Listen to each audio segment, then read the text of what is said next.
Bismillahirrahmanirrahim. Alhamdulillah wassalatu wassalamu ala Rasulillah wa ala alihi wa sahbihi wa man tabi'ahu wa walah.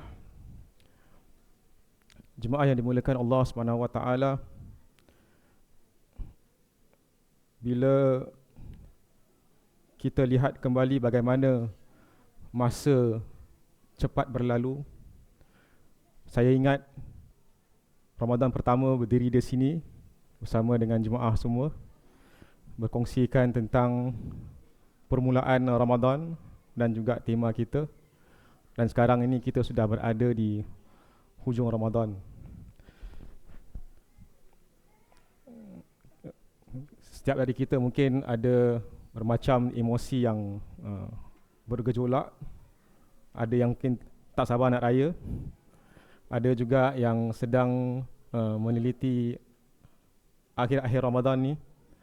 Ada juga yang sedang tekun berusaha untuk memanfaatkan saat-saat terakhir pada bulan Ramadan supaya tiada kesia-siaan dalam kita melalui bulan ni.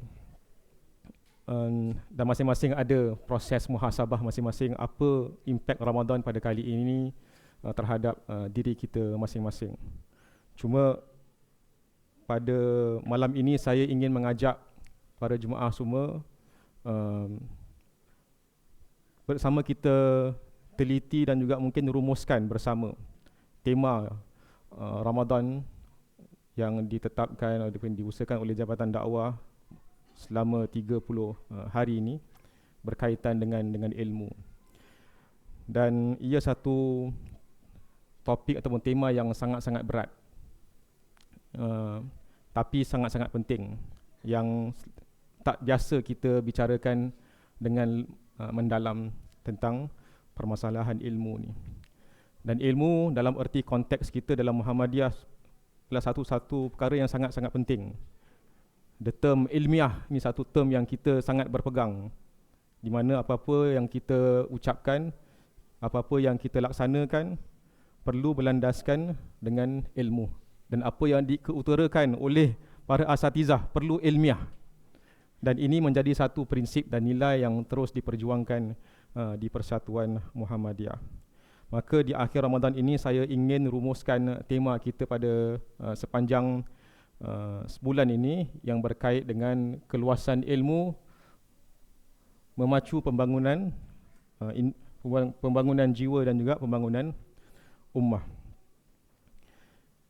Saya nak ajak kita teliti 3 perkara. Yang pertama, tentang kefahaman kita tentang ilmu.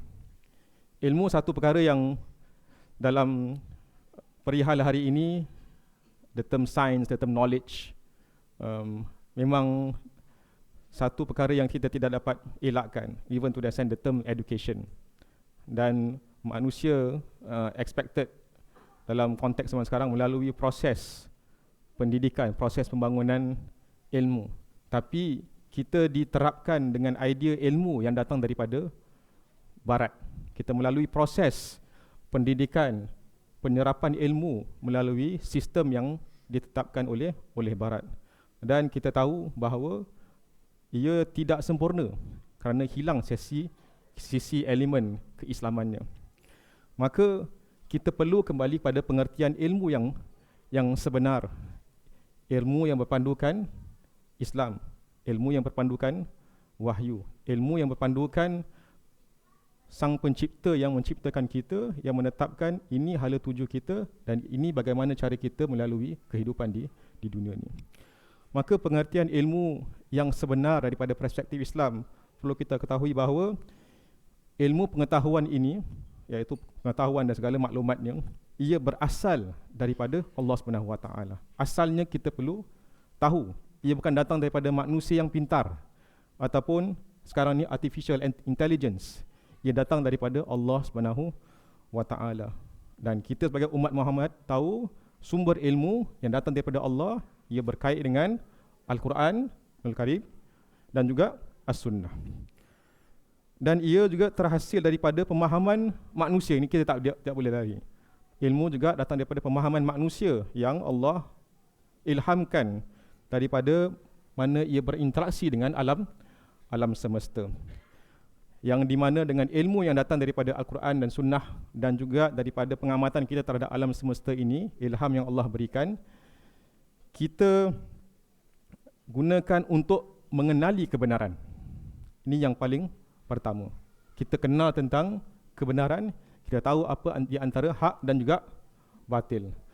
Dan dengan kebenaran, ilmu kebenaran ini, kita mencapai ketakwaan. Kita perlu tahu kebenaran untuk capai ketakwaan. Kalau tidak, kita hanya menjadi orang yang merasa diri benar dengan ilmu yang kita ada, tetapi ia tidak mendekatkan diri kita kepada Allah Subhanahu wa taala. Innama yakhshallahu min ibadihil ulama. Orang yang benar-benar yang takut kepada Allah Subhanahu wa taala, yang bertakwa kepada Allah adalah orang-orang yang benar-benar mengetahui. Ia perlu melahirkan takwa. Dan dengan takwa tersebut, kita tak syok sendiri, kita beribadah sendiri dan sebagainya. Kita perlu memberikan manfaat, hasil daripada ilmu yang kita dapat, hasil takwa yang kita capai. Kita perlu memberi manfaat kepada segenap lapisan manusia dan juga makhluk. Jadi ini pengertian ilmu daripada Islam yang perlu kita teliti dan hayati. Dan ilmu ini sifatnya sangat-sangat luas dan wasi'. Dan ini perkara yang kita perlu understand dalam konteks kita mentelaah ilmu dan belajar sesuatu. Kita tidak akan pernah sampai kepada penghujung daripada ilmu tersebut. Jadi ilmu ni sangat luas dan ilmu kita ni sangat sikit berbanding dengan ilmu Allah Subhanahu wa taala.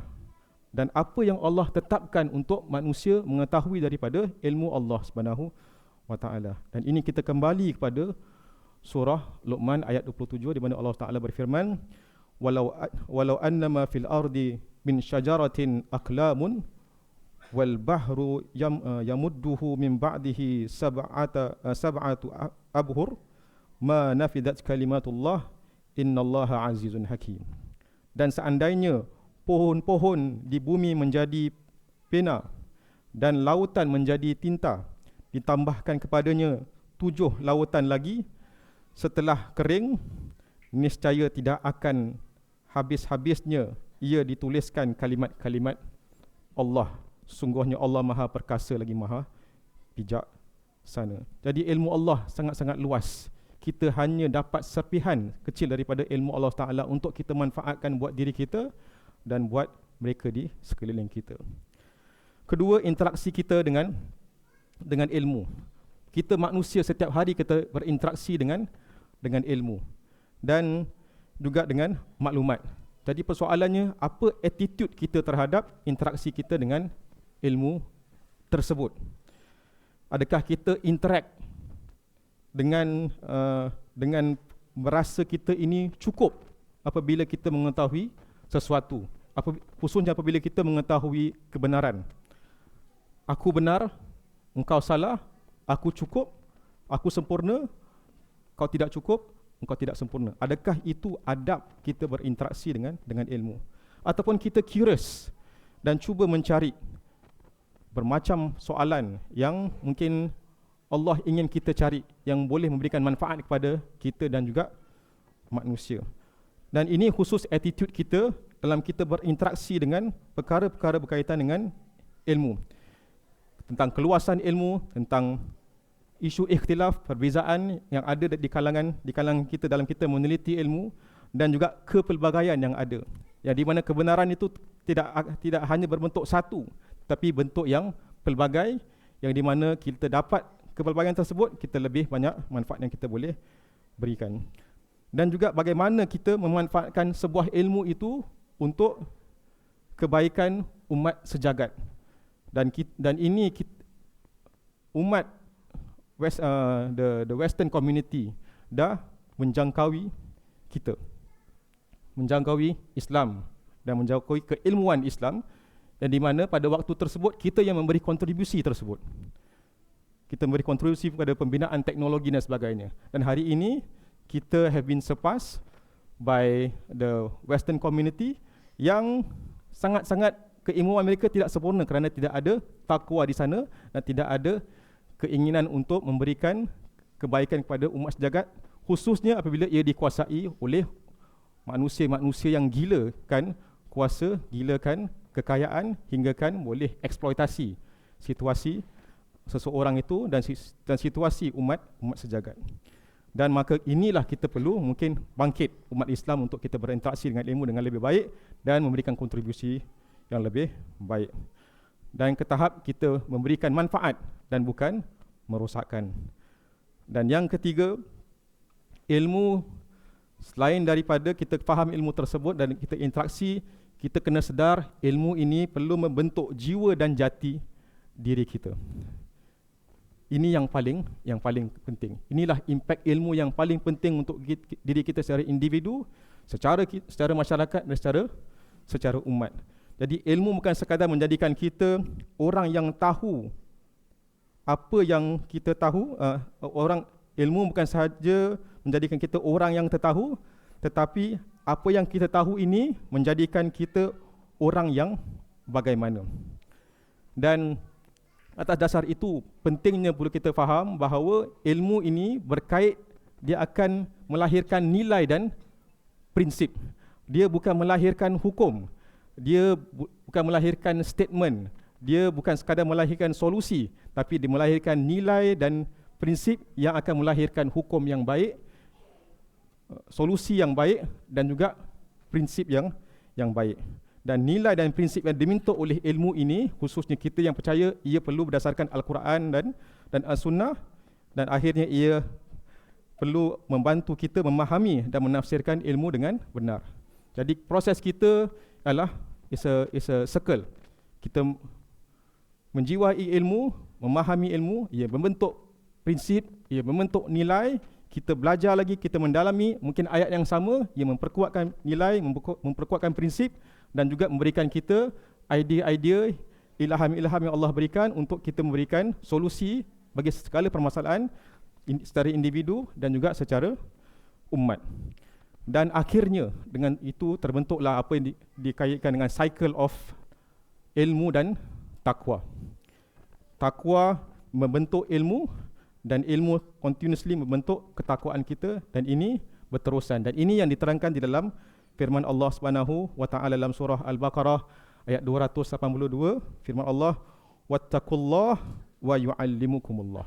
Dan bertakwalah kepada Allah, niscaya Allah akan mengajarkan kamu, memberikan kamu ilmu. Apa yang kita ingin capai dalam proses kita berada dalam bulan Ramadan adalah ketakwaan, iaitu la'allakum tattaqun. Dan kita tidak boleh mencapai takwa tersebut tanpa ilmu dan tanpa penghayatan yang betul terhadap ilmu. Jadi selama 30 hari ini, selama 1 bulan ini, di mana kita berusaha untuk menjadi orang yang bertakwa melalui amal ibadah, melalui pembacaan Al-Quran, melalui amal ibadah yang lain, ia perlu didasari ilmu yang betul dan ilmu yang bermanfaat. Dan inilah yang akan maksimiskan potensi diri kita sebagai seorang manusia dan potensi ibadah kita. Maka kita harap kita keluar daripada Ramadan kali ini dengan penjiwaan yang lebih baik terhadap ilmu, pemahaman yang lebih baik terhadap ilmu, interaksi yang lebih baik terhadap ilmu, dan jati diri dan jiwa yang lebih baik yang berdasarkan ilmu dan takwa yang Allah berikan kita, nikmat yang paling hebat ini yang tidak ada pada umat-umat yang selainnya.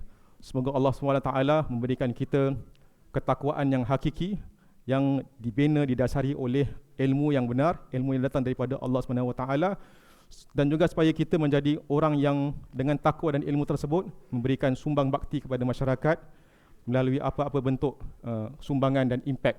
Dan insya-Allah semoga Allah Taala pertemukan kita yang berada di sekarang ini di dunia, kukuhkan silaturahim kita, dan juga memberikan kita kembali bersama di akhirat kelak di Jannatul Firdaus, di mana Allah Taala memberikan kita kenikmatan dan juga ketenangan dan mungkin rahsia-rahsia yang kita tidak pernah tahu di dalam dunia ini. Wabillahi taufiq wa hidayah. Wassalamualaikum warahmatullahi wabarakatuh.